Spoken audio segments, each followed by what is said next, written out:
Pepe, tell the doctor what this is. You just ran Yeah. away and left him hanging? Come on. That's true. I forgot that is very strange. Like, At least mention a spaceship crash landed in the Mediterranean, Oh, that might no, he just wants the money and that's it. Yeah.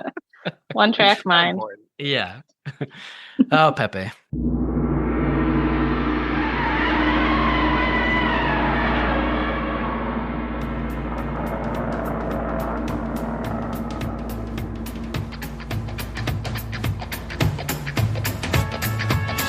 Hello and welcome to Camp KAIJU Monster Movie Podcast. We're your hosts, Matt Levine and Vincent Hannum. And we are talking about all our favorite monster movies, the good, the bad, and the downright campy, and asking if they stand the test of time. Traditional kaiju, creature features, space invaders, the supernatural, and everything in between. All strange beasts are welcome here. Camp KAIJU is sponsored by Zach Linder and the Zach Pack, powered by Coldwell Banker Realty, your source for real estate, home rehab, fixing and flipping for investor clients, and residential buyers. Reach out to the Zach Pack today for real estate services, follow the Zach Pack on social media, and contact the Zach Pack for investment opportunities. Link in the show notes.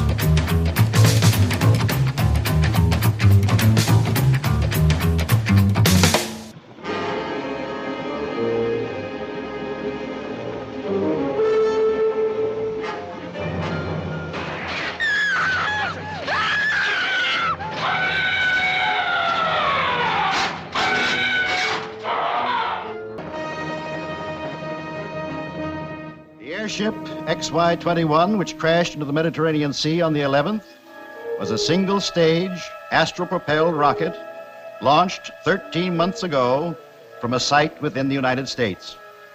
The rocket, with its complement of 17 men, had landed on the planet Venus. Venus? The planet Venus? Some of you may also have heard the story of a monster now confined here in Rome Zoo. That beast is from Venus. For those electric cables. Station call.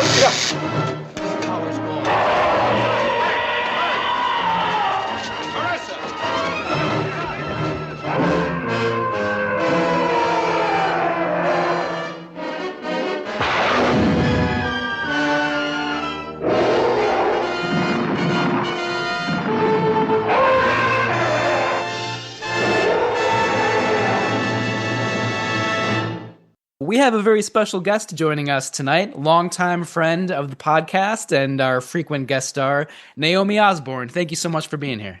Oh, thank you so much for having me. I love coming on this show. It is always such a pleasure to have you on the show. Just great conversation. Tonight we're talking about 20 Million Miles to Earth, directed by Nathan Juran. Do you know how to pronounce that, Vincent? I think I've always heard it Juran. Juran, okay. Cool. I was not totally sure.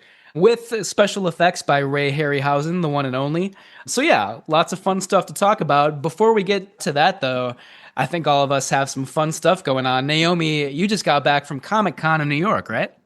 Yes, I did. It's, I think, the second largest comic convention in the US, just behind San Diego.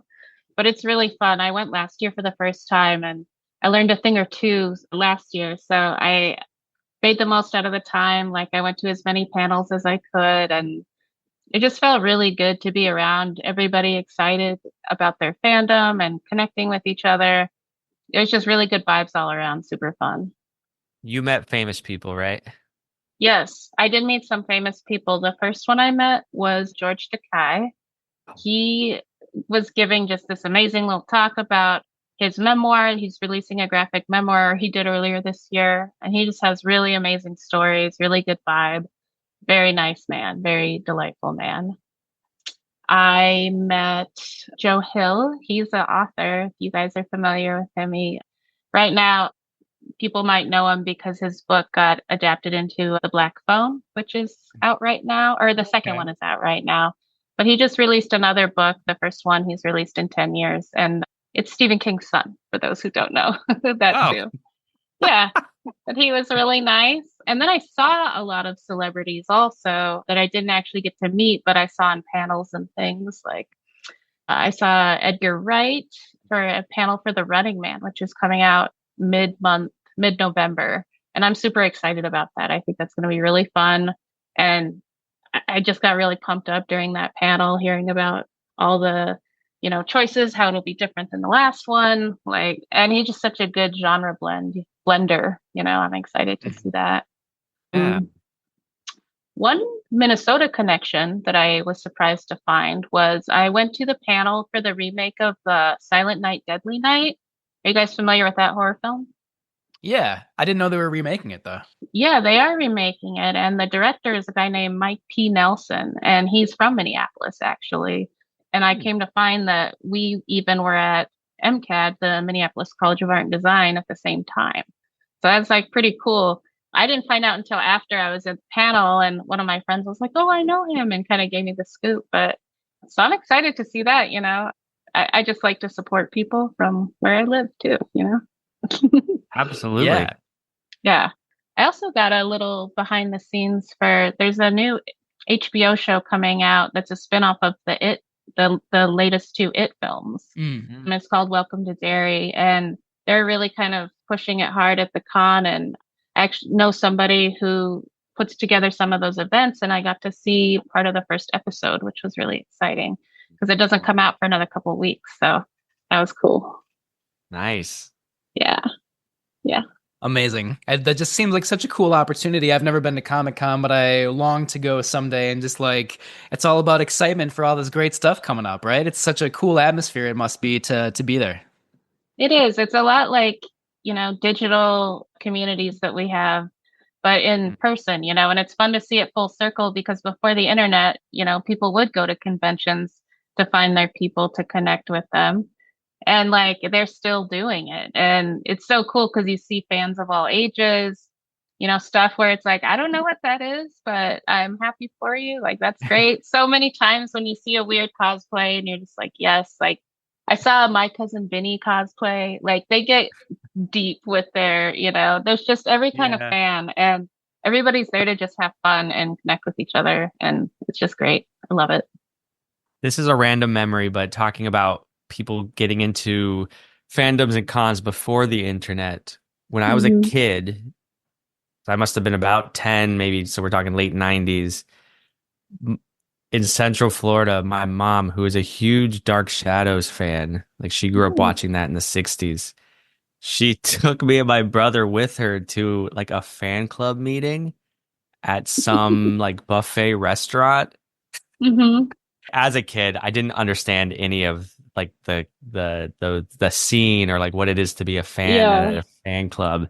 And I was just kind of this is kind of boring and weird. I'm sitting around a bunch of people. I remember we were in the non-smoking section because restaurants back then were split like that. Now in hindsight, I appreciate that memory and my mom's nerdiness. I think it's great. I love when nerds connect, man. It's just it's such a fun thing. People just excited about what they like, It's a great thing. Yeah. Well, there is a con coming up in early November here in the city. It's called Twin Cities Con. I don't know if you guys are familiar with that, but it's okay. It's it's small. There's good guests. They've got a few people Brendan Fraser is going to be there. I don't like to meet a lot of people, unless it's just a casual handshake. I don't do a lot of the autographs and photos and stuff, but they have a lot of that there. Lots of panels and stuff. I've even thought it'd be cool to do a panel there, and host a panel of people and talk about film, or you guys could record an episode or something. That'd be cool, right? I'm going to look into that. You had me at Brendan Fraser. There's a couple that other guy from The Mummy. I should know this because we talked about it once, but the guy who plays Benny, the little henchman, he's going to be there too. All right. Wow. Yeah. Wow. No disrespect to that guy, but very cool, right? Yeah.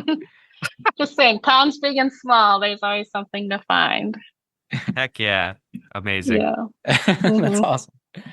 Speaking of weird cosplay, I feel like we also have to shout out your trivia, Film Friends Trivia at Indeed Brewing, which, earlier this month, we're recording in October. This episode will go out in November. But yeah, it sounds like the October installment of Film Friends Trivia went pretty great.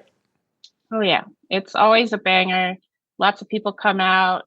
But gets a little more momentum every year, which is exciting because I'm a horror lover. I try not to over horror my categories year round, but I love the freedom to just get creative and do whatever I want with the questions. I had a guest host who's very knowledgeable about horror. He has two horror podcasts himself. His name is Andy Sell. So that was super fun.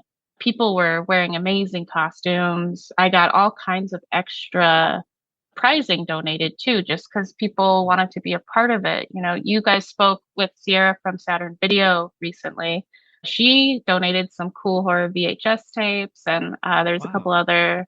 Yeah, it's just nice. You know, it makes me feel really good that people want to be a part of it and come out for it and dress up for it. And Just sounds like your trivia night is just, yeah, it's got that momentum and a yeah, lot of success. it is. I think people just want to be a part of something that is positive and, you know, maybe get off their phones for a couple hours once a month. And I love that people feel that it's an accessible, like, safe space too. You know, this isn't people belong here. It's called Film Friends because I treat them all like they are my friends. You know, this is a community, and I really like that. It's a difference than you see at other trivias at different bars and so forth. So it's a good group. Did you have a favorite costume there?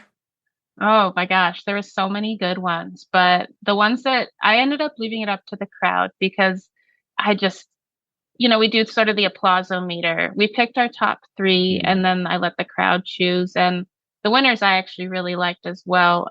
It was a Wicker Man themed costume. So it was Rowan, like the little girl, and then the actual, I'm blanking on his name right now, the Christopher Lee character, the main bad guy. But it was just a really good costume. And then there was another one that was like a Pop Art the Clown costume that was really like creatively executed. All right. And I'm not a big fan of Art the Clown, but I love that we have a new guy in the mix, you know? Yeah. So that guy was out. It was fun. There's just some really good costumes. There's a couple Lydia costumes from Beetlejuice that were from different parts of the movie. So that's kind of fun. I love it when people get really specific about the moment they're representing, you know, and they know that people will get it. Yeah. Yeah, it was just a good time. It was really fun. There were so many good costumes. Awesome. That's awesome. Yeah, so happy to hear that. And the next installment of Film Friends will be the first Monday in November at Indeed Brewing, right? Yeah, that's right. It's always the first Monday of every single month. And then in December, it'll be Monday the 1st. So at the very beginning of the month. That'll also be somewhat of special trivia, at least on a personal level for sure, because that'll be my 3 years of doing trivia. So I'm excited to do that. I put together some special questions or something like that. Sweet. Amazing. Congratulations. Thank you. Thank you. Amazing. So much, cool, fun, exciting stuff going on. So happy to hear that. Vincent, how are you doing? Also, want to check in, see how you're doing. Thanks for checking in, man. Yeah. Good. I'm good. Yeah, I'm sorry I took up all the space. No, we're just doing our introductions. Cool. Yeah, and you got a lot of cool things to talk about. I have really been enjoying fall lately. The fall colors are here in Minnesota. The temperature's finally gotten below 60 degrees and I'm soaking it up. I am starting to watch more spookier movies, and that does include some Ray Harryhausen. So, I mean, just to get to it, I'm very excited about 20 Million Miles to Earth and can't wait to talk about it with you all. Yeah, for sure. Well, on that note, thanks again for hanging out, friends. Please rate and review Camp Kaiju wherever you listen. You can also send us listener comments at campkaiju@gmail.com or on our Instagram page at camp_kaiju_podcast. If you would like to be a featured voice on the show, leave a voicemail at 612-470-2612, telling us about your favorite monster movies and memories. Please check out our website, campkaijupodcast.com, for more reviews and special content. We also have merch available at campkaiju.threadless.com.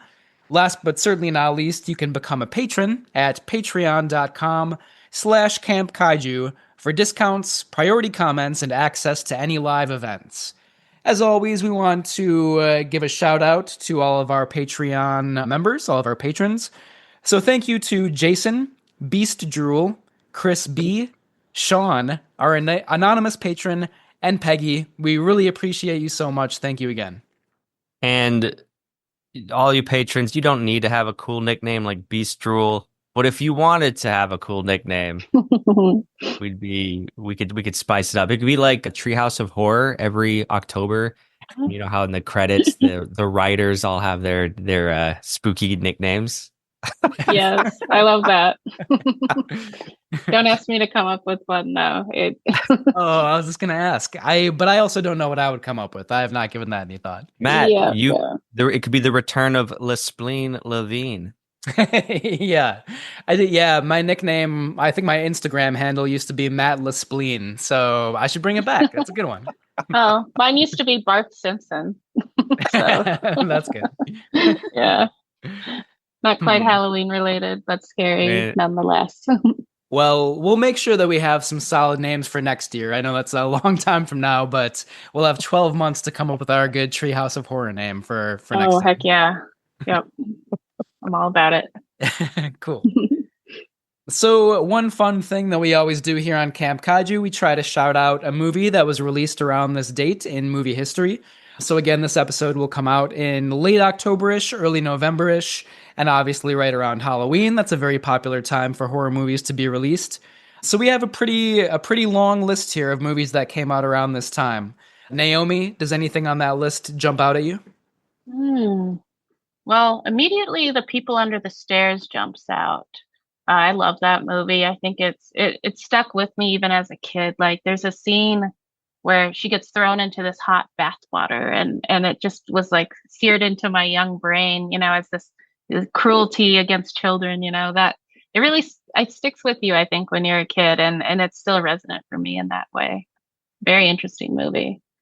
I love that movie. The only time that I've gone to Horror-thon of Trilon Cinema, which a little bit of cross promotion, I guess. I did not mean to do that, but that's actually coming up at the Trilon in, I think, Saturday, the 25th. I think so it already will have passed by the time this episode comes out. But anyway, the only time I went to Horror-thon, People Under the Stairs was the last movie of the night. So it started at like 4 a.m. and everybody was like delirious. And of course, like you don't know exactly what movie it's going to be before it starts playing. And I had so much fun watching that, just like totally sleep deprived and like, a little bit delirious at that point of the night. And I was still totally sucked into it. It's a great movie. Oh, I love it when a movie has a great memory like that. That's so cool. Yeah. Have you seen it, Vincent? I have not, but I know it's Wes Craven, so I expect to like it, and you two seem to love it, so that's good enough for me. It's really good. It's very thoughtful, and I will say, as someone who often will get annoyed with child actors in films, there's a child actor in this who is very not annoying, and he's a hero, and I root for him the whole time. So, Agreed. Please watch it. Yeah. What about you guys? I was intrigued by this movie I've never heard of called The Phantom from 1931. And reading the plot on Wikipedia, it says a reporter goes in search of a deranged masked killer hiding in an insane asylum. And that just seems like such a modern plot to me, that to think that a movie from the 30s was about a masked killer. I'm intrigued. I'm like, wow, is it like a early slasher film maybe? Crazy. What a cool observation. I agree. Yeah. Sounds like Peter Lorre might have to talk about that on the podcast at some point. Maybe, but I've never heard of it. Maybe he probably has. He was alive. Yeah, he might have. Let's see here. Which one? I think I'm going to choose kind of an unusual title here as I try to get my cat out of the way of my microphone. Sorry. But I think I'll shout out I Married a Witch from 1942, which is not a horror movie. It's kind of a romantic comedy, but it's really great. It's extremely charming. Veronica Lake, who I absolutely love. She was also in Sullivan's Travels. She's in that movie. Frederick March, one of my favorite old school Hollywood actors, is in that as well, directed by Renee Clare, a really good comedic director. So if you don't want a scary movie, but you still want something a little bit witchy Halloween related, I love I Married a Witch. Really, really great movie. And I feel like it's good to have like not scary Halloween choices, just in case. So true. Yeah. Yes, I'm into that. I was just recently introduced to a film, just a brief aside, called Practical Magic from 1998. Hmm. Ellen, my wife, had seen this movie and she's like, "Have you ever seen this?" I was like, "No." Sandra Bullock, Nicole Kidman, late 90s witch movie. It was actually a pretty good time. So just a little plug for Practical Magic. Great cast in that movie, like you were Yeah. just alluding to. And it's charming and it's campy and it's got a You lot know of what's fun things going on. that movie has a lot of resonance, I think, for like millennial women, like, and for some certain subgenres too. Like, there's a look called whimsigoth that is kind of pays tribute to like the late 90s, like kind of gothy look of like wearing velvet and, like kind of hippie kind of skirts. And do you remember in like the late 90s when there's moons on everything and like, lots of velvet and heavy, like kind of worldly textures? And Yes. yeah, there's many a Pinterest board on it for those who want to follow up. I feel like Veronica Lake and I Married a Witch is kind of a whimsigoth, like 50 years before that really Mm. became a thing. But so maybe it all comes together a little bit, you know?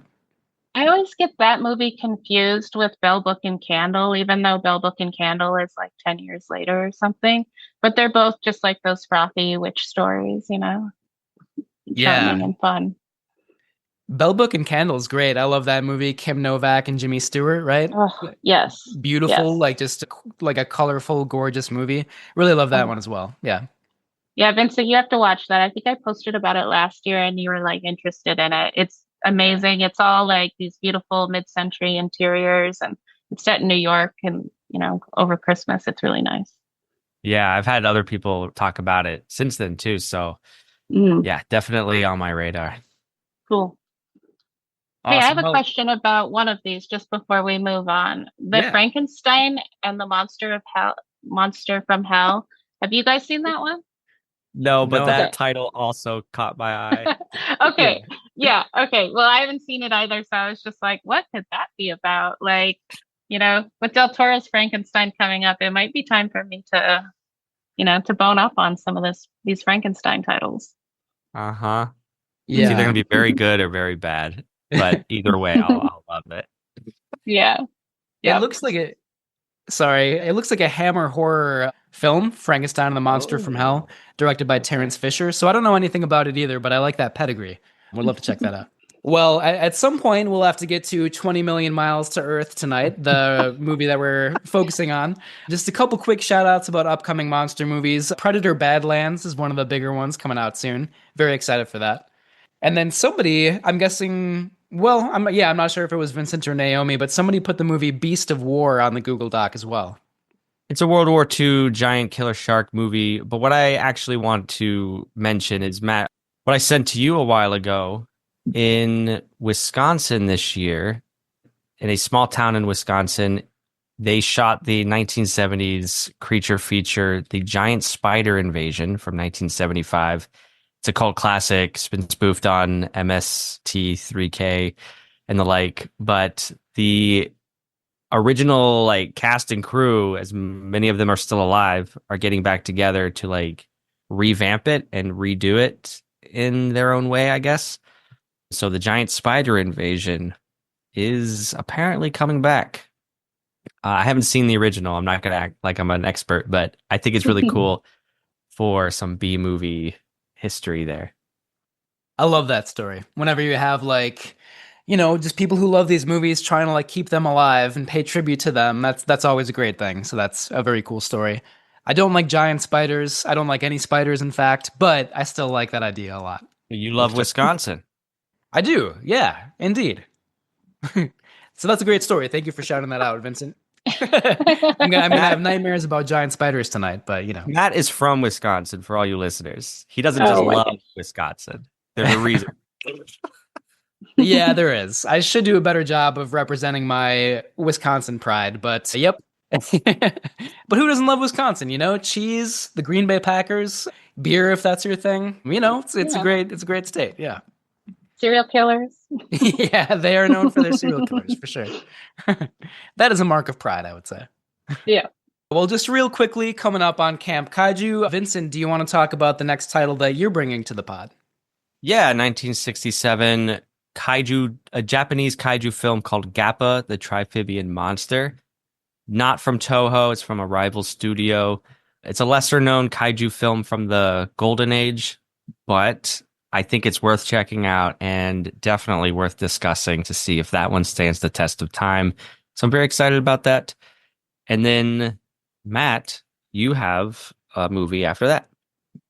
Yeah, I think that might be our last movie of this half season. I can't quite remember, but the next one that I'm bringing to the podcast is The Addiction, which is a vampire movie directed by Abel Ferrara and starring Lily Taylor. It's very critically acclaimed. I've read that it's kind of a metaphor for drug addiction. But yeah, beyond that, I don't really know a lot about it, so I'm excited to check that out. And also, Frank Olson, another friend of the pod, will be joining us for that episode. Nice. And then after that, we'll do Pacific Rim, Guillermo del Toro's kaiju feature, and then probably a Christmas episode or a holiday episode, and announce season 6. All of a sudden, it's the end of the year, and things get very busy, but in a very good way. Episodes coming at you left and right. Vampires, kaiju, you name it. Well, I can't wait to hear what you guys pick for the next season, because it's always surprising and fun, of what you guys put together. So I have ideas, but if I'm not careful, this show can consume every waking hour of my day. I'm that kind of obsessive artist, I guess, sometimes. I totally relate with my trivia. Like, there's a line in the movie Psycho where he talks about how like a hobby is supposed to pass the time and not fill it, and I feel like sometimes I'm Norman Bates in that scenario, so, with his taxidermy. Yeah. That's great. Yeah. Well, we would like to believe that Camp Kaiju will, fill everybody's time in the best possible way. Yeah. So yeah, no, I'm excited about that too. I always love doing our like end, like preview episodes for the next season or whatever. So we'll see what happens. Yeah.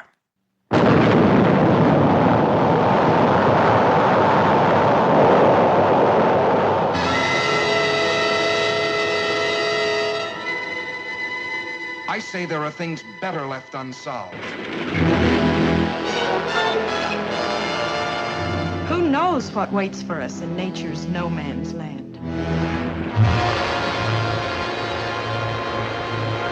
Impossible, unbelievable, fantastic. But I tell you, it could happen. It could happen. It could happen. It could happen. Yes, it could happen. For various authorities believe that buried somewhere under the polar ice cap, in a state of suspended animation, are the awesome creatures, the leviathans that roamed the earth at the dawn of time.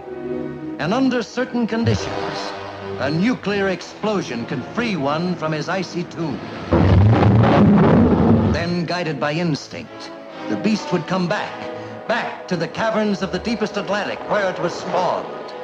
An armored giant, wreaking his prehistoric fury on modern man and his puny machines. Cities would be terrorized by the cruel intruder from the past. Populations crazed and panicked with fear by its destructive force. Granite and steel would crumble. Soldiers and their weapons would be powerless before the onslaught of the beast. The beast. The beast. The beast from 20,000 fathoms. Herald Square, 34th Street, Broadway. Every section of the city is guarded.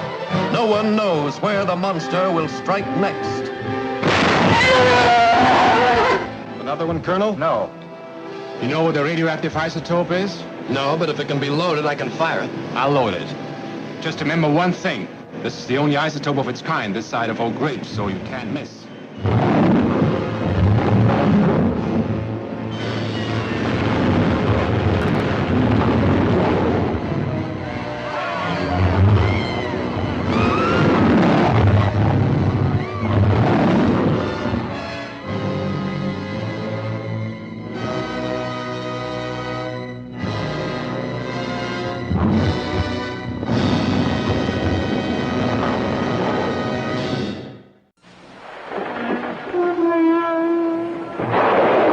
Journey to a magical time when demons and heroes battled for the golden treasures and human spoils of forgotten kingdoms.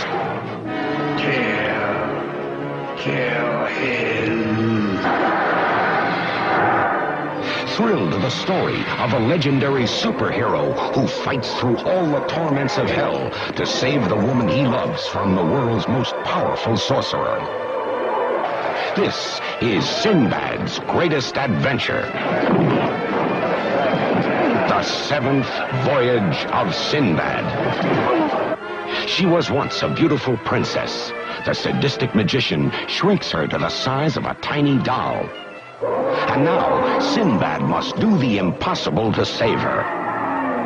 He must destroy a legion of hell-spawned monsters on the death-shrouded island of Colossa. See the flashing death of the living skeleton. See the attack of the giant two-headed bird. See the dance of the Cobra Woman and feel her deadly slithering embrace. See the spectacular battle between the one-eyed Cyclops and the fire-breathing dragon.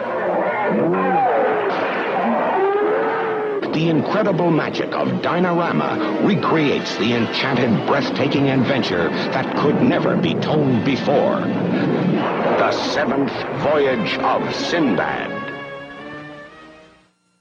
Provide him with suitable weapons. Weapons of divine temper. A helmet, a shield, a sword. Find and fulfill your destiny. The myth, the magic, the mystery, the majesty. Destroy Argos! Let loose the last of the Titans. Metro-Goldwyn-Mayer presents Clash of the Titans. The good, the evil, the danger, the daring. How may a mortal man face and defeat the Kraken?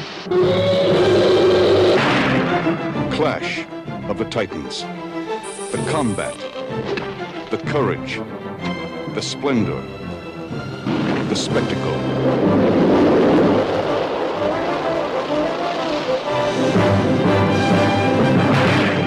Clash of the Titans. Starring Harry Hamlin as Perseus, Judy Bowker as Andromeda, Burgess Meredith, Maggie Smith, Ursula Andress, Claire Bloom, Sean Phillips, Flora Robeson, and Laurence Olivier as Zeus. Before history, beyond imagination. Clash of the Titans. Again, we were talking about 20 million miles to Earth. Naomi, what is your personal history with this movie? I had no personal history with it. It was a first time watch. I was excited because I love Harryhausen, but I had never seen this before. But I thought it was really good. I thought it was interesting. The monster was what I really liked, and it was an empathetic portrayal, I think, and had some interesting things to say about the time it was made. But I had not seen it, so I was really happy to be kind of given the nudge here.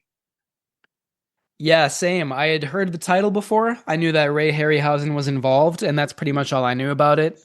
You know, when I suggested this for this season of Camp Kaiju, I was just like looking at a list of Ray Harryhausen titles, and I was like, oh, I like that title. Let's talk about that. And didn't know anything more about it beyond that. But yeah, I think hopefully it was a good choice. Vincent, I know you have an extended history with this movie, so I wanted to ask you last what your history is. You may think that, but the first time I saw it was in 2021. I have seen it several more times since then. I've lost count because this is kind of an easy movie that I just kind of throw on sometimes and half pay attention to. When I hosted like sci-fi movie club at school in the past couple of years, I showed this one because I think it's really accessible. Kids don't pay attention. You can't get them off their phones, but it's okay. It's okay. I know what year it is, but I still try to spread the message of this movie because I think it's really accessible, especially for younger viewers. but offers a lot for older viewers too, with the creature design. And yeah, it's a recent movie for me, but one that I do go back to all of a sudden. So it's like a new classic for me. Awesome. So let's dive into 20 Million Miles to Earth. Let's talk about this movie a little bit. So I'll just talk about the director, Nathan Duran, a little bit. Pretty interesting life and pretty interesting person. He was Austro-Hungarian born to a Jewish family. The family emigrated to Minneapolis in 1912. So that's where all of us live. We're recording here in Minneapolis. For any of the audience out there who doesn't know that, it's always nice to have that Minneapolis connection for us. Duran started as an architect, but moved to Los Angeles during the Great Depression and began working in various studios' art departments. He won an Oscar for art direction on the 1941 film How Green Was My Valley, directed by John Ford. And Duran was also nominated for his art direction on The Razor's Edge from 1946.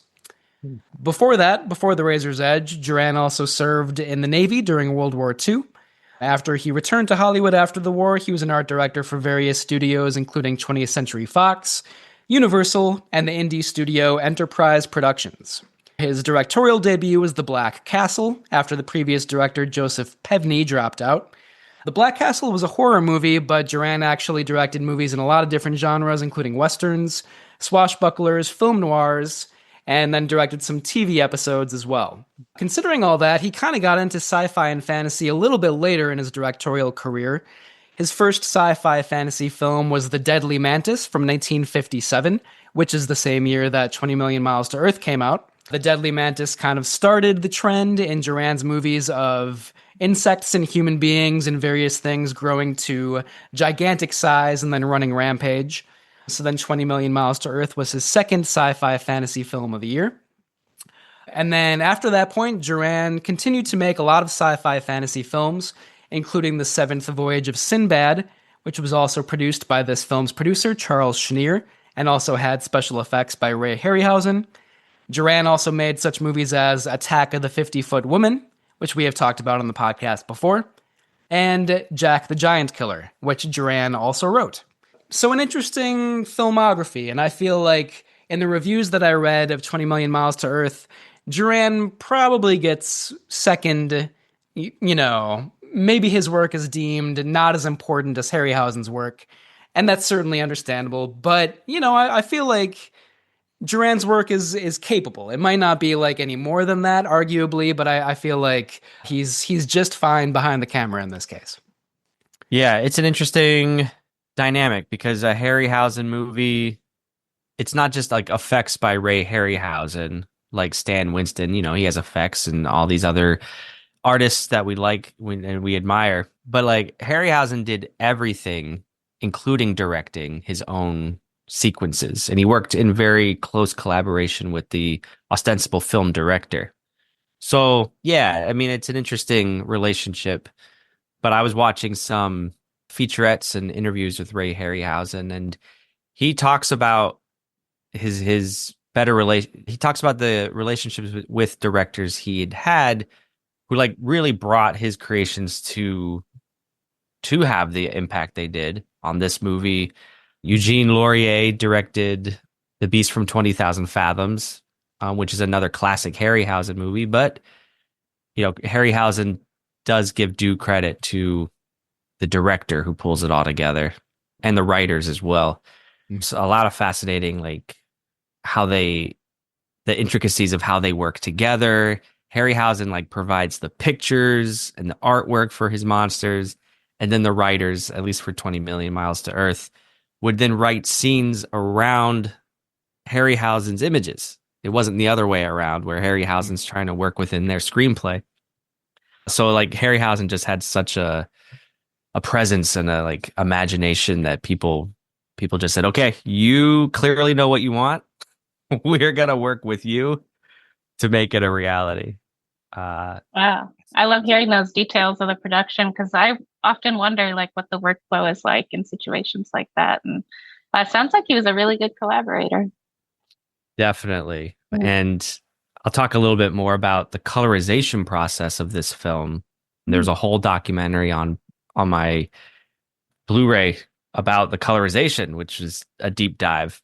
But for now, let's talk about Ray Harryhausen a little bit more. But actually, Naomi, I wanted to ask you, you are a fan of Seventh Voyage of Sinbad, is that right? Yes. Yes. Yep. Loved Yeah. it. I watched it as a kid. I kind of have a special bond with my mom about it. Like she showed it to me as a kid, and it's always a good time. And every person I show it to really likes it. So I just love that movie. Yeah. I get the same thing. I love that movie too. I haven't seen the other Sinbad movies yet, Mm-hmm. but yeah, Seventh Voyage is just pure like imagination fuel. Totally. Did you see it as a kid or as an adult first? No, as an adult, all of Harryhausen's movies I really came to in the past few years. But I can't wait to just show them off to anybody, Yeah. especially nephews, nieces, my own daughter. Like, hey, watch these movies. You're gonna really dig them. No, and I think with Seventh Voyage, there's so many things that kids think about, like, and are familiar with, cyclopses and genies and shrinking and like just stuff that you think about when you're a kid. So it's imprinted on my mind. Like I loved his work before I knew who he was, and I could spot it like in places. And I Yeah, just think he's awesome. That's so absolutely. cool. I feel like I'm just coming to Harryhausen now. Like we talked about the Beast from 20,000 Fathoms earlier this year on the podcast, but yeah, I have so much more work to do to explore his movies, and I also love him. Like the special effects in this movie in particular, I'm getting a little ahead of myself, but just like so wonderful and fantastic and kind of whimsical, kind of scary at the same time. So that's all just to say that this is a good excuse for me to finally dive into his filmography. I feel like you could probably call Harryhausen like the auteur of this movie, like the driving creative force, like you were talking about, Vincent. And it's just a good reminder that like any film production is so collaborative. And that probably sounds like an obvious thing to say, but I also think like a lot of people just assume that the director is kind of like the person in charge, and oftentimes that's the case, but not always. So I feel like this is just a good reminder that like every production probably is a little bit unique in terms of like who's driving that vision and how that collaboration actually works. It's interesting and fun to talk about. Yeah. A little bit more about Ray Harryhausen, just to let listeners know a little bit about his history. He was inspired to become the visual effects artist that he became when he was a kid and he saw King Kong in the theaters. And he was about 13 when he saw King Kong. And those visual effects were spearheaded by Willis O'Brien. And he was the creator in charge. And Willis O'Brien brought Kong to life through the art of stop motion, where you are manipulating a model, an armature, like a little version of King Kong, let's say, and you're moving an arm and a leg just like a fraction of an inch, and then you're gonna take a picture of it on film, and then you move another arm and a leg, and then that way you like a flip book, the effect becomes movement, and I guess that's why they call it moving pictures. Good job, Vincent, there. But Willis O'Brien is sort of the godfather of that technique, and actually showed Harryhausen the ropes himself. Harryhausen came of age in LA and got to work with Willis O'Brien as a mentor-mentee relationship on 1949's Mighty Joe Young. And later on they collaborated again on The Animal World in 1956, but they are the two like godfathers of that technique. So Harryhausen went on and he kind of perfected his own style of the stop motion, which he dubbed Dynamation, which was a name actually coined by producer Charles Schneer. And Dynamation is just a little bit more than the surface level stop motion. Dynamation enables a superior form of compositing animated and live action elements more convincingly than ever. So it's not just the model, it's the background and the art direction and creating this miniature world for the camera, in camera too. Obviously, a time before computers. 20 Million Miles to Earth was the third collaboration then between Harryhausen and producer Charles Schneer. They were working at, I think, Columbia. Sorry, we'll get to that later in our production backstory. But Harryhausen, he worked in movies up until, I believe, 1982 with the release of Clash of the Titans. And then he retired from the business. But after 4 decades, his legacy looms large in the on record influence of people like Steven Spielberg, George Lucas, Edgar Wright, Terry Gilliam, Peter Jackson. Like, special effects today and those directors really, they will tell you it all started with watching Harryhausen's movies as kids. So, Harryhausen, man, a legend. Yep. Loved by famous directors all the way down to people like us and everyone in between. Oh, yeah. Mm-hmm. Absolutely. And so Dynamation, I was trying to like find out a little bit more about it. I did find a really good YouTube video, and I just wanted to mention that maybe we could put that in the show notes, Vincent, if that's doable, because it's pretty fascinating. Yeah, 100%. It's one of those things you just kind of got to watch it in motion and see an example of it to really understand the technical aspects of the method. Exactly. Can't believe how much, life they could infuse that slowly into inanimate objects over time. It's just amazing that when it comes together, it's actually like emotionally resonant and beautiful and strange and interesting. Like just thinking about all the little moments, like it's just bizarre that it's such artistry. Yeah. And just real quick, I need to give due credit to an artist named Marcel Delgado. He built the model armatures for the creatures in King Kong. Willis O'Brien then manipulated them, but I think Delgado gets looked over too often. So I just wanted to throw his name out there as an equal hand in the creation of Kong's creatures. I read that Ray Harryhausen's dad made a lot of the armatures and like figures that appear in his films. Were you aware of that also, Vincent? Yeah, Harryhausen had a huge family support system. Like his parents totally encouraged him to chase his imagination, and his dad helped him in their garage build these like models, taxidermied stuff, and and just let his kid go wild. Yeah. Listen to I will say, listeners, we talk a lot more about Harryhausen, and especially his relationship and friendship with Ray Bradbury in our episode on The Beast from 20,000 Fathoms. So listen to that episode for even more conversations on Harryhausen. Cool. I'm definitely going to, because I don't know that much about him. I know more of his legacy and his influence and things like that. But I love hearing those kind of details about his process and his relationship with his family. That's so cool. Mm-hmm. And his daughter now, Vanessa Harryhausen, she's a big torchbearer for her dad's work and legacy. There's a great institution, and they have a podcast, the Ray and Diana Harryhausen Foundation.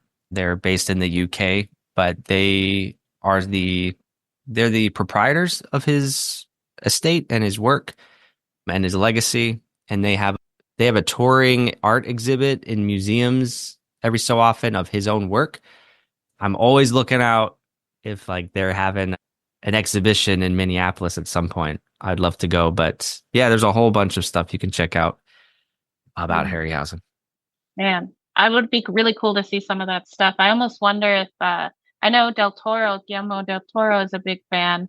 He had that exhibit a few years back that had a lot of his collection from, his memorabilia and art and so forth. And I've heard him say some, very warm things about Harryhausen. So I wonder if he has anything in his giant collection. He might. He would if anybody. Yeah. Man, cool stuff. Well, I feel like the human cast of 20 Million Miles to Earth maybe is less celebrated than the monsters that we see in the film. but they do some good work as well. Naomi, are you able to talk about some of the cast members of the film? Sure, I'd be happy to. So we've got William Hopper as Colonel Calder. He's the son of a Hollywood gossip columnist named Hedda Hopper. He apparently had said that he became an actor mostly at his mother's urging, but he didn't have a strong passion for it, and even experienced some stage fright. So that's kind of interesting that he would wind up as an actor. But he starred in over 80 films, so he must have, had ways to deal with that. During the 1930s and 40s, he ended up retiring from acting after serving in the Navy during World War II, but was convinced to return to Hollywood by director William Wellman. He appeared in Stagecoach, The Maltese Falcon, Yankee Doodle Dandy, and Rebel Without a Cause. In that, he played James Dean's dad. And then we've got Joan Taylor as Marissa Leonardo. She's a longtime film and TV actress. She also starred in the previous Harryhausen collaboration Earth versus the Flying Saucers, and later appeared in the shows Peter Gunn, The Rifleman, and Gunsmoke. I haven't seen those, but I remember them being a thing. And then we've got Frank Puglia as Dr. Leonardo. He's an Italian actor who began in the silent era and was discovered by D.W. Griffith. He appeared in 240 films as an actor, including Casablanca, The Jungle Book, and now Voyager. And then last but not least, we've got little Bart Braverman as young Pepe. He's a child actor who appeared on shows like I Love Lucy and Rawhide. As an adult, he had occasional roles in films Alligator from 1980, which I'm dying to know who he played in that. And on TV, he was on Columbo, Seinfeld, and MASH. So yeah, he sounds like he had a long career across many different kinds of media. This is amazing. I just Googled Bart Braverman Seinfeld, and I'm like, oh, okay. Who is he? I'm dying to know. What is it? I don't even know. It's just a random, yeah. Yeah, I don't have time to do that right now, but I love that. And he's an alligator too. We got to get Bart Braverman double feature going. This and Alligator. Yeah. I love reading about these actors and like all the different shows and like movies they appeared in. And like, yeah, it seems like a small world. And just the fact that like Joan Taylor was in like the previous Charles Schneer, Ray Harryhausen movie. It's like, I don't know. It's just cool to read about these communities of artists who like gravitate around each other. I love that. Mm-hmm. Yeah, totally. That's very interesting. And I also want to know who he played in Seinfeld. Apparently, a character named Zubin. I don't remember exactly who that was, but for any Seinfeld fans out there, maybe that rings a bell. I love Seinfeld, but I can't remember all the little people in it, but that's cool. Yeah, and obviously there are more people in the cast as well, but no huge names in this one. Again, it's mostly about Ymir, which is the name of the monster in the movie, although he's never referred to by name in the movie, but he kind of takes top billing in this one. So Columbia's previous monster movie in 1957 was called The Giant Claw, and it unfortunately did not do very well for the studio. It received a lot of negative reviews. It did pretty poorly at the box office. And one of the main reasons for that is because the producers wanted to hire Harryhausen, but they did not have the budget for it. And then, of course, the movie came out, and the reviews were very much like, what are, the one thing this movie is designed for, the monster effects, are terrible. Don't see this movie. So I just think that's kind of interesting, like, not investing in an artist like Ray Harryhausen certainly has a negative consequence on the film. As a result, Columbia tried to kind of bring a little more prestige to 20 Million Miles to Earth by hiring Harryhausen on this one. Well, it makes you wonder if this film didn't have Harryhausen on board, if it would be, in the, B-movie Boneyard with the giant claw. I bet it would have been. Probably, because, we might talk about the script writing and the story and some of the characters in this movie, which might not be quite at the same level, but more on that later. For sure. The concept was based on a Harryhausen idea called the Cyclops, which was initially set in Chicago. Love this fact, with the spaceship crash landing in Lake Michigan. But Harryhausen, at the last second before he submitted the final draft to Schneer, changed the location from the Great Lakes to the Mediterranean because Harryhausen, he wanted to travel. And he didn't have the money to do so any other way. And I say, good for you, man. That's awesome. Get the company to pay for a trip to Italy. Absolutely. Bit of a Roman holiday kind of vibe there, but his own spin on it. Kind of a good double feature. That'd be an amazing double Wonder feature. I if would love. Pierre looked at that and said, Ray, you, all right. I guess I want to go to Italy too. Let's do it. Yeah, not Chicago. So Harryhausen actually came up with the idea of 20 million miles to Earth. He's not credited in the story. That credit goes to Charlotte Knight. She gets sole credit despite Harryhausen's initial idea. But that's okay. Harryhausen, he was very humble about it. He's like, I didn't need that credit. So he's probably just happy to see it come to life, Yeah, he was in Rome. He was like on cloud nine, He's feeling good. Good point. And he did come up with the name the Emir, but like Matt, you said, this was not used in the final film because Harryhausen was notified that there was a royal. Okay, let me rephrase this. Ymir, Ymir, is apparently from Norse mythology. It's a figure, but Harryhausen was reluctant to include the name in the film out of fear that viewers might mishear it as Emir, essentially the same pronunciation, which is a royal title in Arabic culture. So Harryhausen didn't want any, I guess, confusion around the meaning of the name, which is why it was left out. But there you have it, still the Emir today.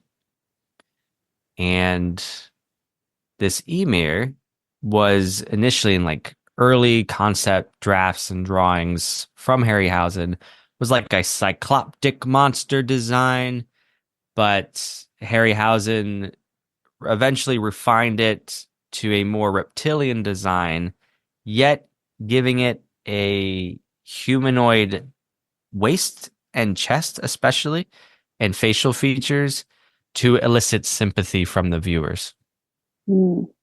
Mission accomplished, I think. Yeah, agreed. One of the plot holes in the movie, I would say, is that one of the military guys says that the creature is hard to kill because it doesn't have a heart or lungs. But then we see the creature like breathing very obviously as if it has lungs. So that's one of the things where it's like, all right, maybe logic is not foolproof throughout the entire film. But yeah, I mean, like if the monster does elicit such sympathy, then it's kind of like, who wants to like nitpick about that, because the design is still so effective. Oh, totally. And I think just how it came into being, like, makes it, automatically makes you feel for it. Just it's a little baby, that is in a hostile place. And even before it has facial features, I still feel for it. Yeah, that little guy. Mm-hmm. That's cute. Yeah. Even when it grows to full size, it's kind of cute, I would say. Right. He's a child in a hostile world, Yeah. We'll probably talk a little bit more about that later as well. Mm-hmm. So the setting was changed to Rome, as we already said, before production began in September of 1956, because of that dream that Harryhausen has of going on vacation. But then it moved to Hollywood and lasting from October 30th to November 9th. So it was about 10 days there, 10, 11 days. The Italian sequences were directed by Harryhausen and Schneer, while Duran directed only the American shot scenes. They received permission to shoot at the actual Colosseum, which is just crazy. Like, that's pretty cool. If you're going to shoot in Rome, that would be the place for sure. Yeah. When in Rome. Oh my gosh. Yes. Had to happen at some point. It had to. I'm just mad I didn't think of it. So we already talked a little bit about the dynamation process. Again, we'll maybe link to this YouTube video, but I think you can see the difference in this film compared to some other earlier, stop motion animation and like composite shooting in earlier movies, including King Kong, which of course was so groundbreaking and innovative. But you compare like the stop motion effects in that movie to the, in my opinion, very seamless, beautifully shot like stop motion effects in this movie, and you can absolutely tell the difference with this dynamation process. It looks amazing in my opinion. Indeed, seamless. One of those scenes for me is the Emir is trapped in a barn at night, and it's attacked by a dog, played by a real dog actor. Now, some backstory behind this. Harryhausen had a model and had initially animated the dog, but he wasn't happy with the way the four-legged creature was turning out. And he says four-legged animals are much harder to animate. So he cut the whole animated dog, and it was Harryhausen's decision to shoot the scene as shadow work, shadow fighting, which is what you see in the finished product, the shadow of the dog attacking the emir, which I think is a winning shot. Like it leaves so much to the imagination that way. And then Matt, you brought up the breathing, which is really funny. Harryhausen said that to create the effect of the breathing in the model, he took one of those blood pressure pumps, like you put around your arm. He put it inside, and then it would just pump it up and pump it down. Then later on, he says he like stopped doing that in his creatures, like having them breathe and blink. Kind of in retrospect, he admitted like, well, then my creatures were a little less lifelike. So that breathing and blinking of the emir, I agree, gives it so much life and really sells the illusion. Totally. Even things you don't totally see, like, just certain little mannerisms and the way that you just really appreciate his eye for detail, I think, and it brings you into the story a little bit more and into the character a little more, I think. Yeah. Totally agree. Yeah. I think one of my favorite examples of that is like, I think the first time we see the little emir before it grows to immense size, it's in this cage and it kind of wakes up and it almost like yawns and like blinks and like rubs its eyes a little bit. And again, that just adds so much humanity, for lack of a better word, to it. Like, an emotion and personality, and little touches like that go a long way, and, bringing a surprising level of like emotional resonance to this movie. I'm thinking about like if little monsters were real. You're thinking about the little emir, or you're thinking about the gremlin, the first Mogwai. Gizmo. Yeah. Oh my gosh, Gizmo and the emir. I'm sure there are others in movie history. They're like they're little pets. Like you would just love to carry them around with you all day. I would. Yeah. Except as a kid, I was very afraid of ET. But in retrospect, I think that I would probably like a little bud like that. Yeah. Like Lilo in Lilo and Stitch, that might be another example, although that's animated, so maybe not the same thing. Or like computer animated. But... Stitch is the creature. Oh, you're right. I'm sorry. Yeah. I haven't seen that in a long time. Yep, you're right. We're just like the whole dynamic between like in The Mandalorian, between Grogu and the Mandalorian. He's just like, that baby Yoda is so cute.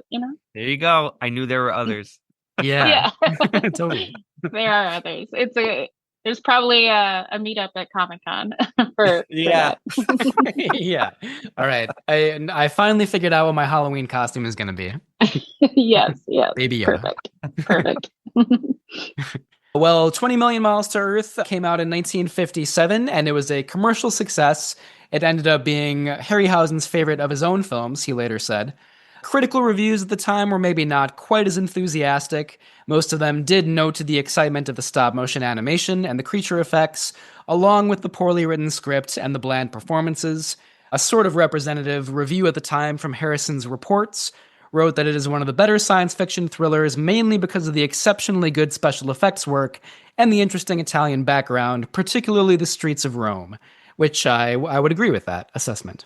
I had only seen this movie in its original black and white, but online I was seeing colored images and stills from the film, and I was like, what is that? And I know like in the 90s it was like kind of a fad for a little bit to colorize classic movies.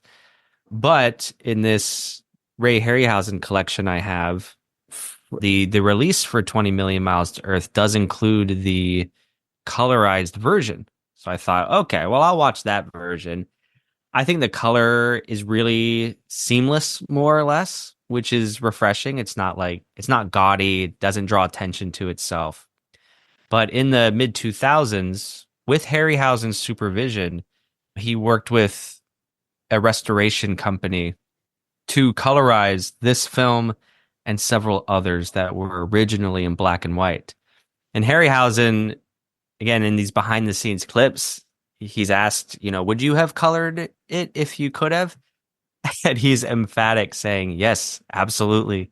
color lends to the imagination, like because he's thinking about the fantasy but they didn't have the budget back then. He said it would have doubled the budget. It was just not feasible.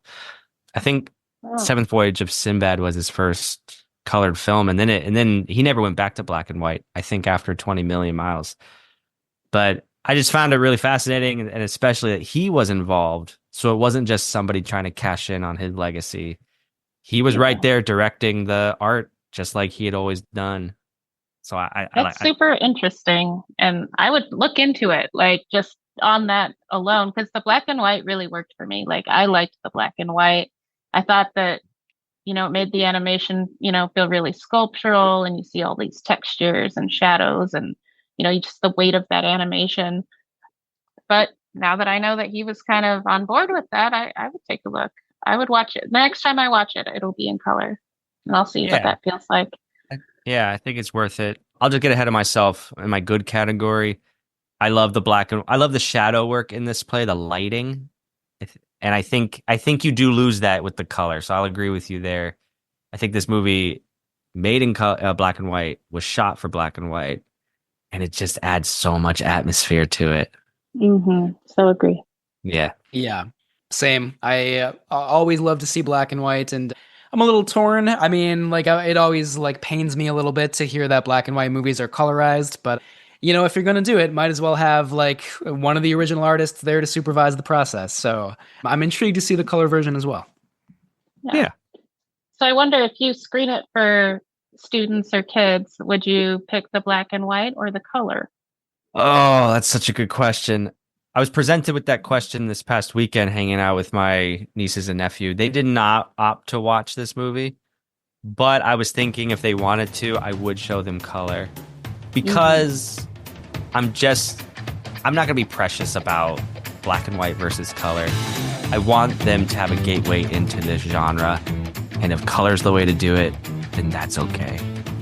Yeah, totally. I get that. I think that makes sense. That's what I expected to hear, I think. Yeah. Yeah. That's just me. Well, now is probably a good time for our sponsor break.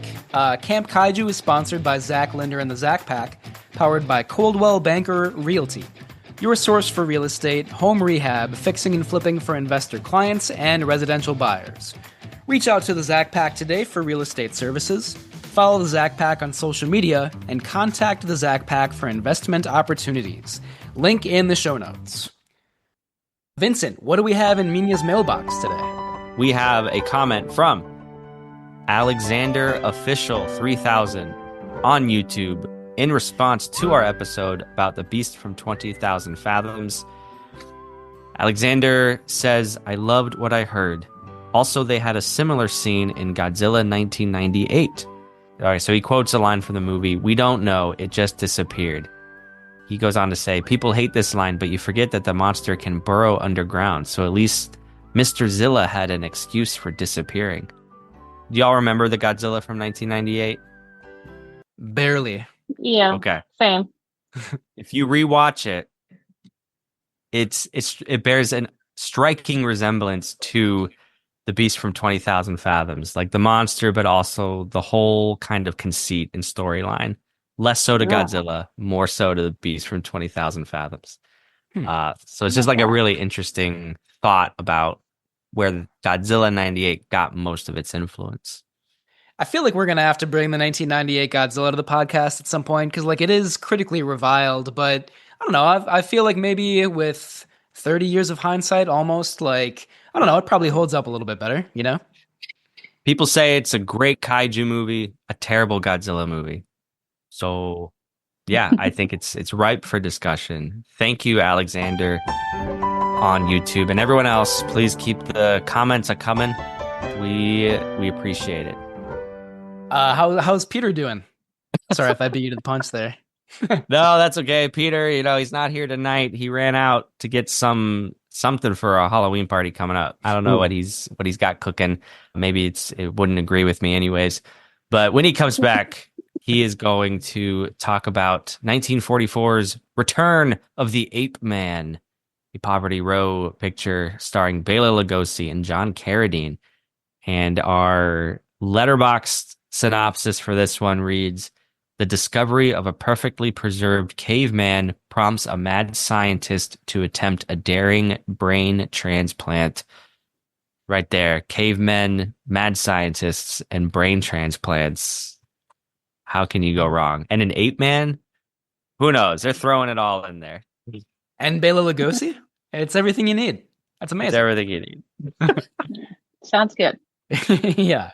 Scientifically valid, I'm sure. I can only guess. Well, awesome. I can't wait to hear more about that from Peter. Thank you, Peter, as always. Hope you're doing okay.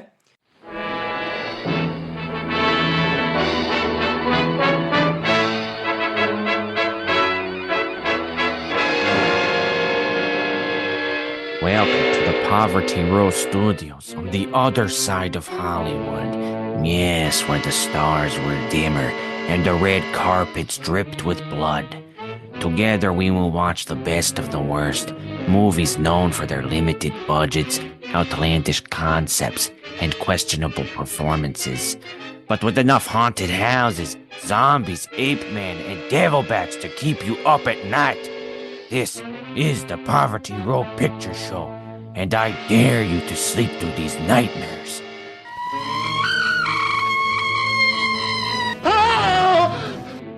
And what a nightmare my life has become.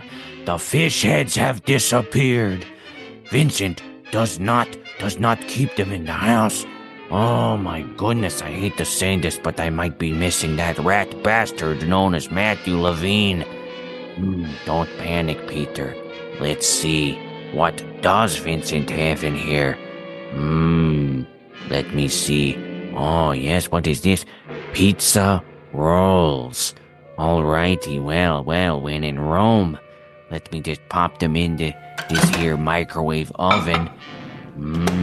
6 rolls, 1 minute and 15 seconds.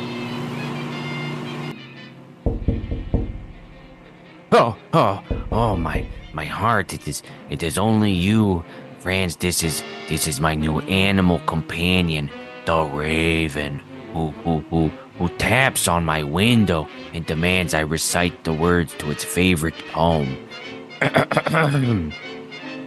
Once upon a midnight dreary, while I pondered, weak and weary, over many a quaint and curious volume of forgotten lore, while I nodded, nearly napping, suddenly there came a tapping, as of someone gently rapping at my chamber door. "'Tis some visitor," I muttered, tapping at my chamber door. "Only this and nothing more." There it is, Raven friend. You only get 1 stanza an episode. Now I scratched your little flea-bitten back, and now you must help me review my own bit of art. Return of the Ape Man. Yes, a 1944 Bela Lugosi film from Monogram Pictures. Now this movie, believe it or not, is not a sequel to Lugosi's earlier film, The Ape Man, in which he plays a wayward scientist who inadvertently turns himself into a gorilla. No, this picture is way more serious. Yes, it is about a mad scientist who uncovers a caveman and a block of ice. After the prehistoric man is thawed, Lugosi takes the brain of his assistant, played by John Carradine, and places it in the caveman. Yes, now things really start to rock as Lugosi bids the caveman do his nefarious bidding. Perhaps because of the ludicrous concept, Return of the Ape Man absolutely works as a bit of camp thrills. Yes, the camp is off the charts with this one, and it moves briskly through its 60-minute runtime. Not a comedy, mind you. No, just a serious movie about the caveman with the brain of a scientist. What could be better? Now it is not often that I give the old stamp of glory to a picture on this here show, but old Peter Lorre here, he's gonna do it.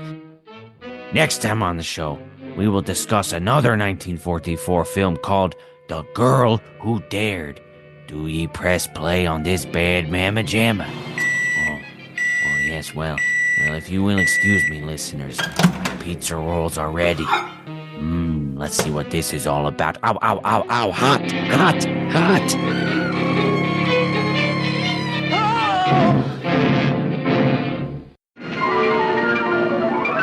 Once upon a night, two wisps of smoke were out on a lark. A witch and her father. Goodbye, Father. Goodbye, Jennifer. Be a bad girl.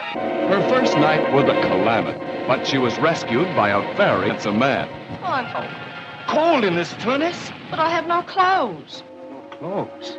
Now, this little witch was no ordinary witch. Oh, no, she was beautiful and did the strangest things. But she had a terrible time making the right man fall in love with her. Well, I am a pretty good judge of character. I don't think you're really a bad girl. I guess this'll take longer than I planned. It's getting late. But I want you to know what I am. All right, what are you? I'm a witch. Hang on to your husbands, girl. The Owen sisters are unusual people. Which people would that be? Which people? Witches. Witches. Cursed by a deadly spell. Any man who wins the heart of an Owens woman is bound to end up 6 feet under. Now, it will take a special kind of magic to keep true love alive. Sandra Bullock, Nicole Kidman, Practical Magic.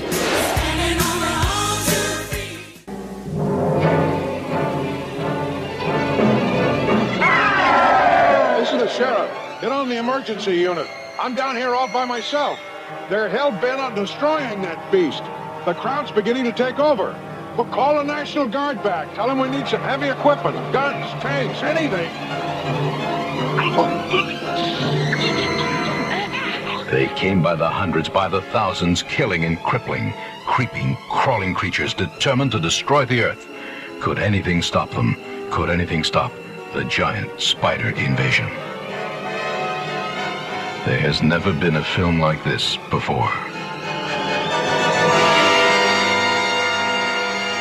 Let's get back to 20 Million Miles to Earth. What kind of themes are in this movie? Naomi, is there anything that you want to talk about? The themes, I was struck a little bit about that kind of weighty last line. It ends on, does anyone have the exact line? I do have the line here. Okay. So this is spoken by one of the doctors in the film, Dr. Judson Ewell, who says, "Why is it always, always so costly for man to move from the present to the future?" That's it. Yes, totally. And I think that that's very, mid-century sci-fi kind of thought. But this movie, it sort of glorifies maybe not glorifies, but shines a light on human advancement while ignoring what gets exploited and destroyed along the way, or highlighting what is bad about that. And I think that that's interesting, and maybe what you're supposed to take with that line. I don't know. How did you guys interpret that last line? I think you're right. That's how I read it too. I think it's easy to forget as the movie goes on that Colonel Calder, I think is the character's name, is the only one who survived the mission to Venus, and everybody else on the ship died. We see one of them kind of die a grisly death in the hospital. He has facial disfigurations before he dies.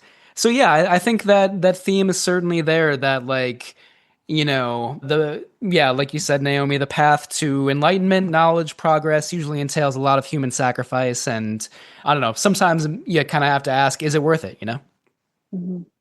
I'm thinking about how the colonel and the scientist, and do correct me if I'm misremembering this, but they want to protect the monster because they do see it as a scientific advancement, something to study, all in relation to human exploration on Venus, which I did note was for very, fun sci-fi reasons, interplanetary resource mining, which just seems to sound so science fiction to me. But my point is that the Emir is being treated as a scientific advancement, and they want to protect it, so they're not wanting to hurt it, but that's an inherent risk of meddling in other I was gonna say cultures, but other places. Like they go to Venus, but like Western scientists go into the jungles of Africa and all these places for quote scientific progress, but they end up harming maybe the people and the animals there. When you bring the animals back to the zoo in Europe or America, you've taken them out of their natural environment. Is the tiger really happy in a Minnesota zoo? I don't know. It's not its native habitat. So Right. I think there's a great moral question there about the give and take of quote scientific progress. Man, so true. That's so well said. I love that you said that. I didn't even really connect the scene in the zoo to kind of it didn't inspire those thoughts. So that's very interesting. Yeah, I just that was a coincidence, but thank you, Naomi. Sometimes I just start riffing. But thank you. It turned out great. Turned out great. Love it. Why was the elephant in Rome? It shouldn't have been there. And they got hurt. That sounds like the beginning of a joke. Why was the elephant in Rome? Yeah. But yeah, I mean, like, and there's also just the fact that, like, the alien, once it's taken from Venus back to Earth, it starts off really small, but then, like, I can't remember how they explained it in the movie, but it's just like, it's discombobulated by Earth's atmosphere, and that's what causes it to, like, grow to immense size. So there's that element where, like, literally taking it out of its habitat back to Earth totally messes with it, And I like another thing that you said, Vincent, which I think is really interesting about this movie. The American military and the scientists do initially want to study it, but like I was amazed how quickly they were like, "Oh, never mind, let's just kill it now." It's like it's too big, it's like causing havoc, we just have to kill it. And like even in that scene in the barn, the colonel, I think it's the colonel, maybe it's one of the other doctors, is like, "Oh, don't worry, it's a totally docile creature. It's not going to attack unless we provoke it." And then they immediately provoke it. Like they stab it with a pitchfork almost immediately, and it's like I like it. I think a generous reading would say that this movie is kind of about like our inability or unwillingness on this planet to like actually peacefully like study and coexist things that are unfamiliar to us. Cause like in this movie, in my opinion, like very abruptly, everybody's totally willing to kill this thing that's like the scientific discovery of the century, So, and whether or not it's intentional, I just thought that was an interesting sort of subtext to this movie, I guess. Yes, and in the barn, the guy with the pitchfork, he's the local. He's just there, like that's his barn. And True. it's the military brass and the scientists who do want to capture it peacefully in that moment at least. Yeah. And it's this man who, I don't want to like classify him as just like a local yokel who doesn't understand what's going on. But I think he doesn't understand the context of what's happening. And I think he reacts justifiably to a monster in his barn. Yeah. But that's the tragedy. He ruins everything by attacking an unknown creature, which is also the great theme of, why do we fear what we don't understand and the mystery of and the fear of the unknown. And you just wish that everyone had kept a cooler head in that situation. Barn owner, scientists, army, like everyone just like, let's cool our jets a little bit. Yeah. The guns down, please. Please. So, what do you guys think it's saying in a larger way about the time it was made and kind of international, relations and how America related to different countries, World War II, all of that? Like, I'm always curious, like, what people's thoughts are on that, because I think historical context can really like go a long way in appreciating stuff like this. Yeah, that's a really good point because this is post-war.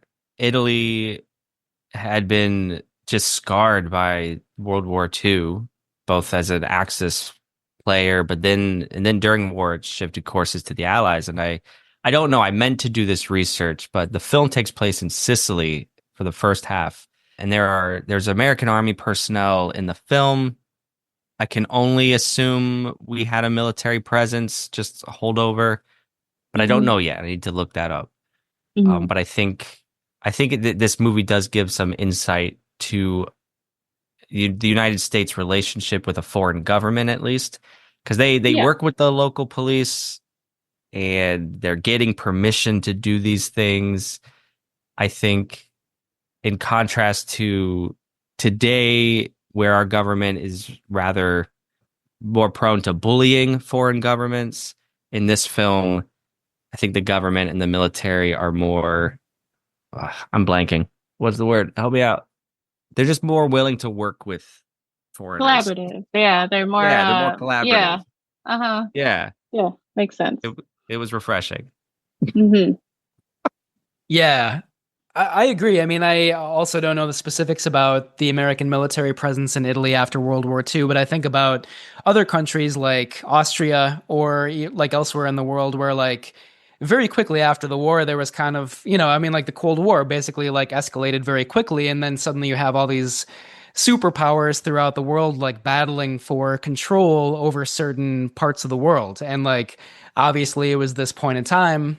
This movie was made in 1957, so the Cold War was certainly like at its height or like around then, and like yeah, like I think like the American military's collaborative like behavior in this movie is kind of a nice, like, wouldn't it be nice if it was actually this way in reality? Like kind of a nice fantasy, because I think like you were just saying, Vincent, maybe in reality at that time or even today, like there was more of a sense of conquest and control and power than what we actually see in the film.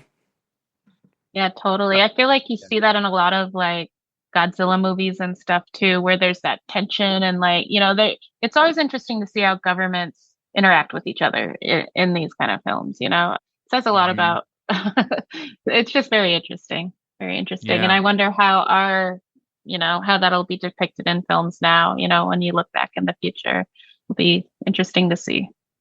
Yeah, and just a real quick addition, there's a scene where reporters are getting information from the Department of Defense, and the DoD officials I thought were very transparent with the press. They were willing to work with them, which again is just a contrast to what we see today with the relationship between our federal government and the press pool.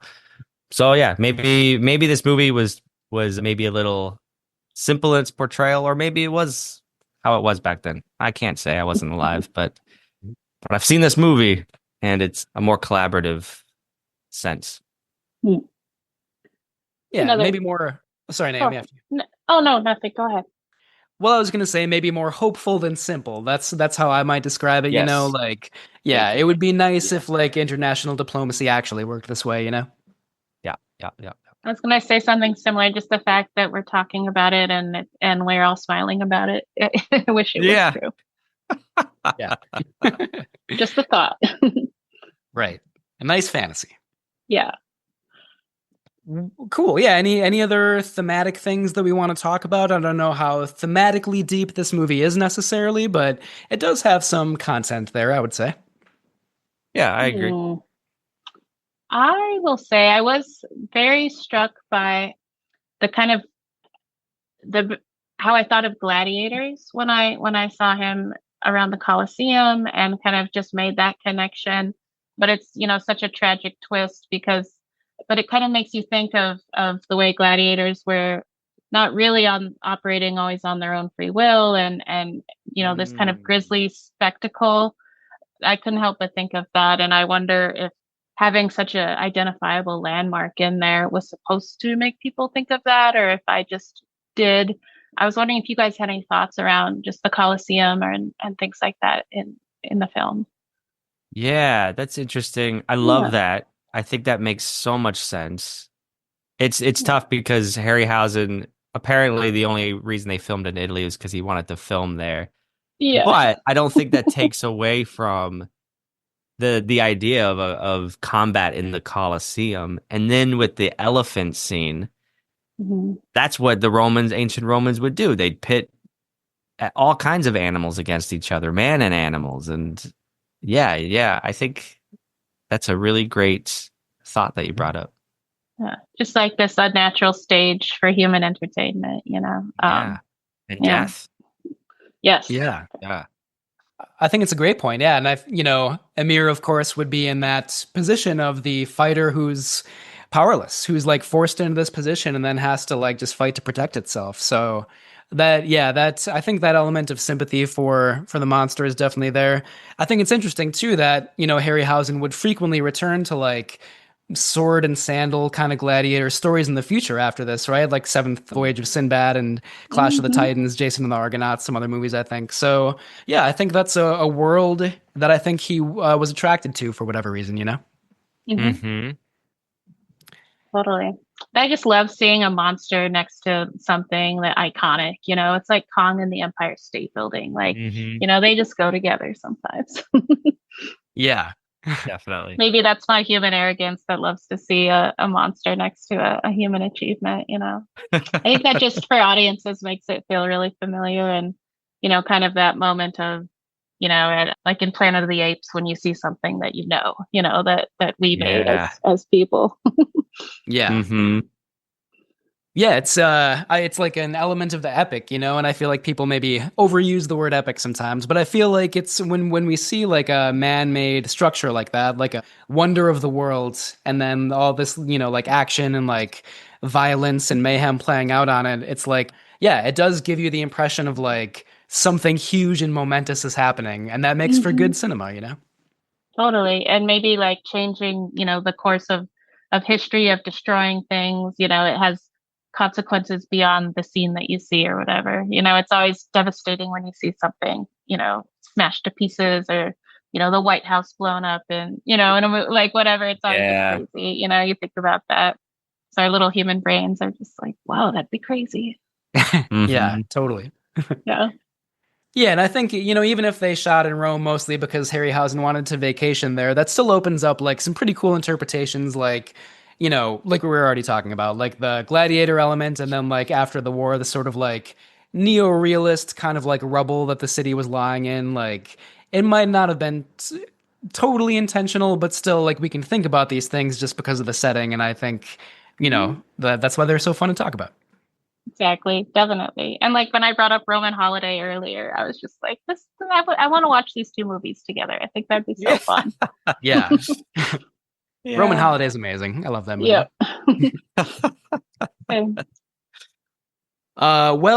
If it's okay with you, maybe we can wrap up a conversation about the form and aesthetic and our individual breakdowns at the end here. It's about that time. Yeah. So as usual on Camp Kaiju, we'll talk about our good, the bad, and the campy. Maybe I'll just real quickly get things rolling and talk about the good category for me, and then I'll turn it over to both of you.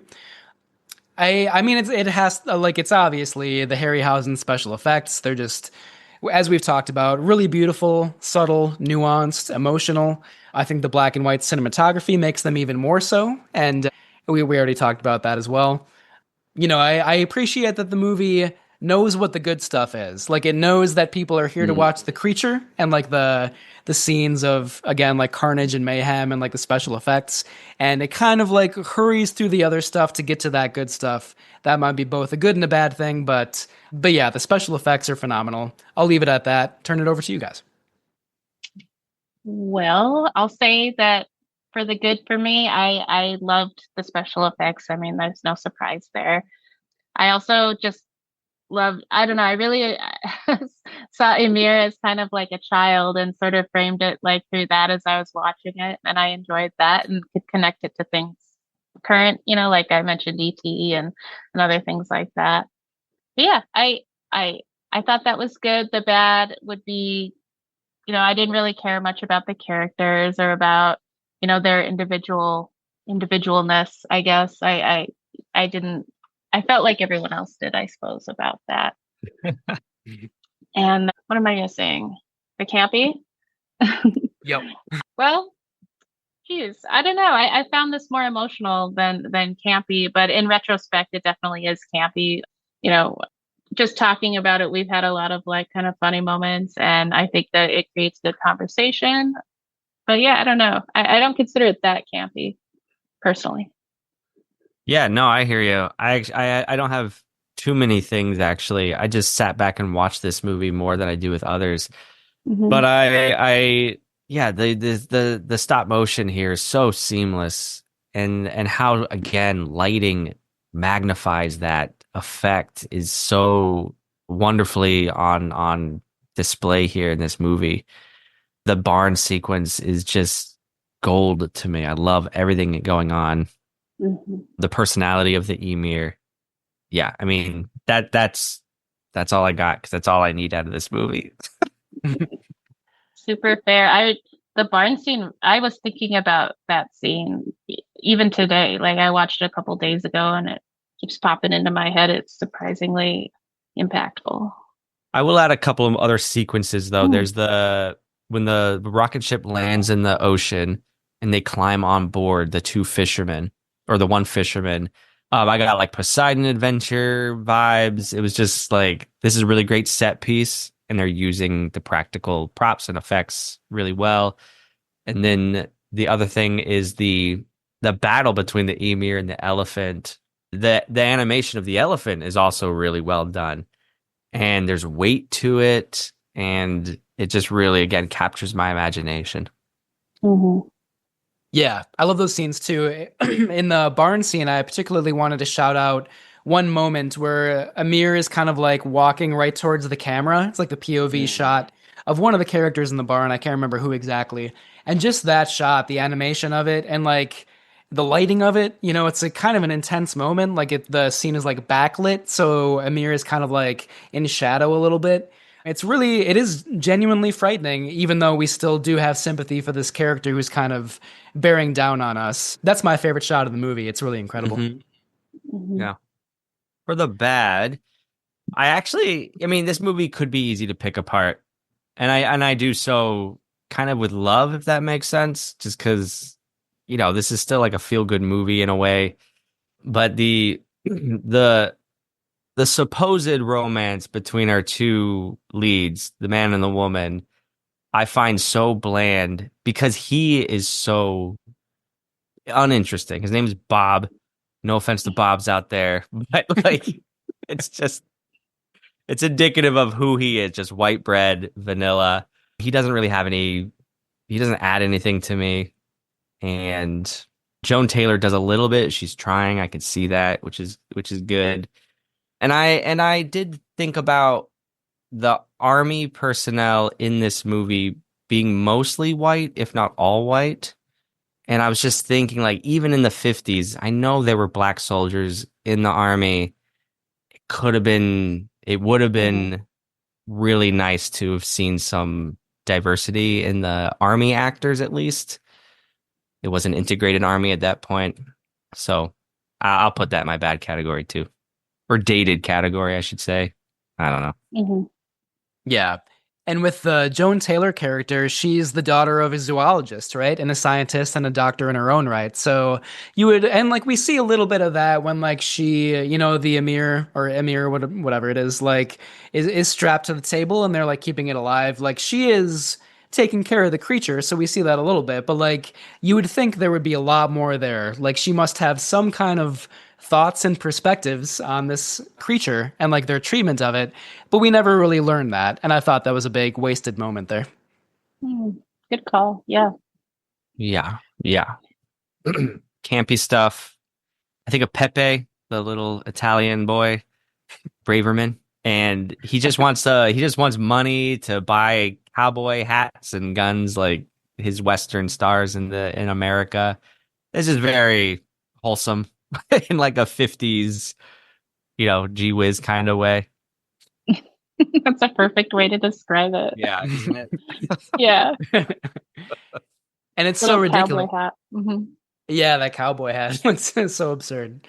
And like the doctor, like the kid Pepe like brings this gelatinous alien life form to the doctor, and the doctor buys it for like 200 lira or whatever it is, and like doesn't really ask any questions. It's like, if as a doctor you probably should be a little bit more curious about what this is, where it came from, why this kid has it. Like, well, he calls after Pepe, but Pepe has no time of day. He runs like he's seen a ghost, and I'm just like, Pepe, tell the doctor what this is.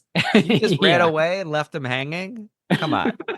That's true. I forgot. That is very strange. Like, at least mention a spaceship crash landed in the Mediterranean. That might. No. He just wants the money, and that's it. Yeah, one track mind. Yeah, it's not important. Oh, Pepe, to be a kid again, must be nice. Yeah, I feel like that about does it for the good, the bad, and the campy for me anyway. I think it might be at the time of the episode to give the film a rating, as always here at the end of Camp Kaiju.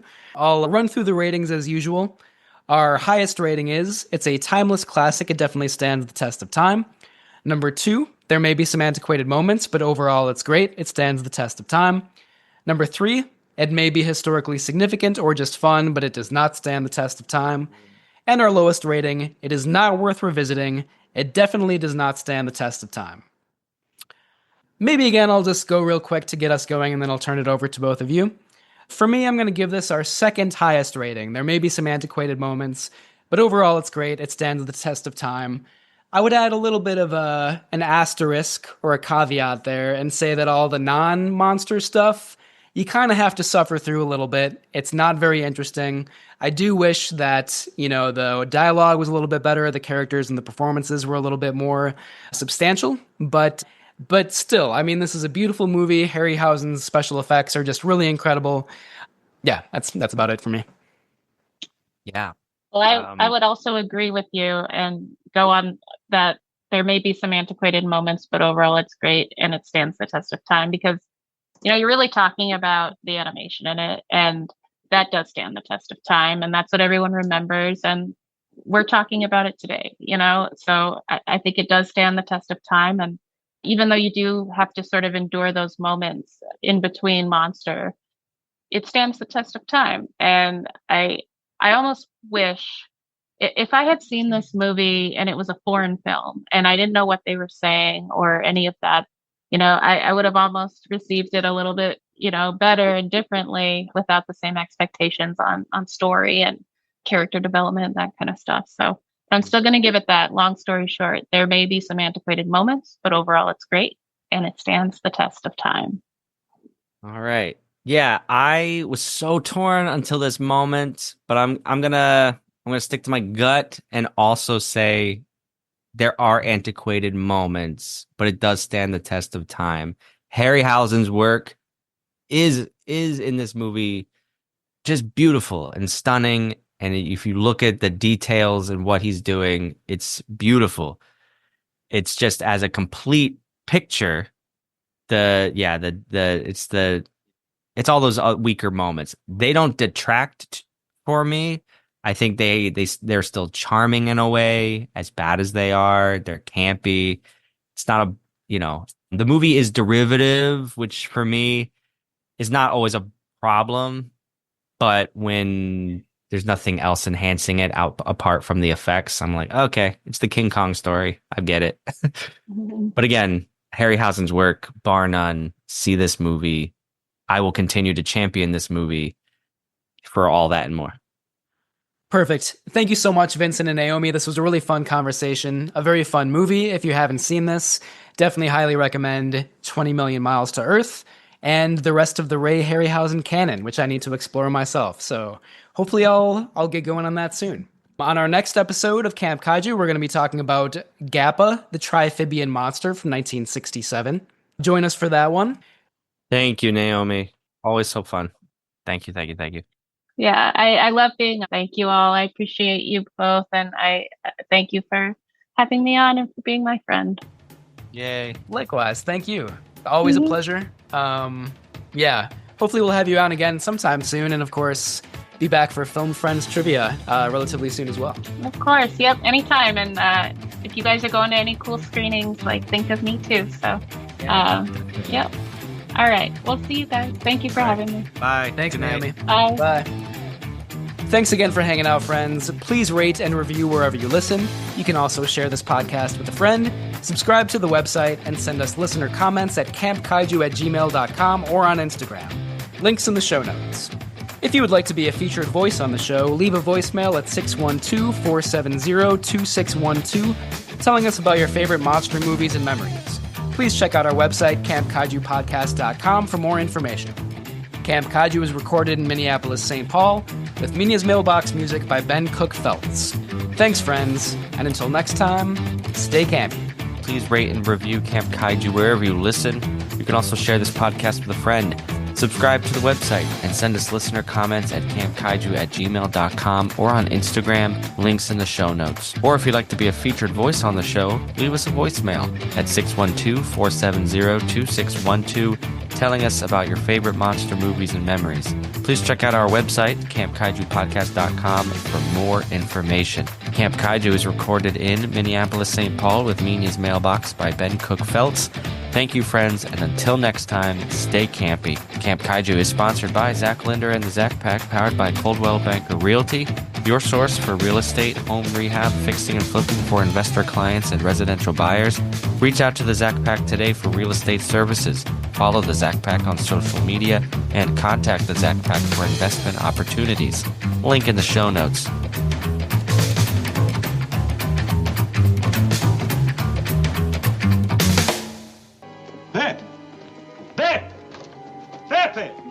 Pepe! See, Doctor?